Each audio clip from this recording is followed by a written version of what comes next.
Tommy yatıyordu ve biz namazımızı rahat kılalım diye oturdu ve bekledi. Biz ezan okuduk, bütün hapishane duysun sabah namazı olsun diye. İçeriye polisler girmeye çalıştı ve işgal güçlerinin mani oldu. Sonra hapishane arabasında beraberdik, yan yanaydık. Yan yana giderken dedim ki Tommy, sen hiç İslam okudun, araştırdın mı? Dedi biraz okumuşluğum var dedi. Dedim Allah burayı çevresini mübarek kıldığımız belde olarak anlatıyor.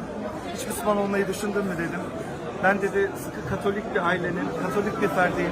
Vücudumda dövmeler var. Ben Müslüman olursam Allah beni kabul eder mi dedi.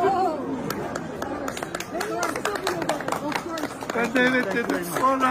Sonra Tommy hapishane arabasının içinde ben söyledim. Benim söylediğimi tekrar etti ve Müslüman oldu. Evet. Ve hepimiz arabadaki herkes ona sarılıp tebrik edince polisler bunu gördüler ve bunu alıp hücreye attılar.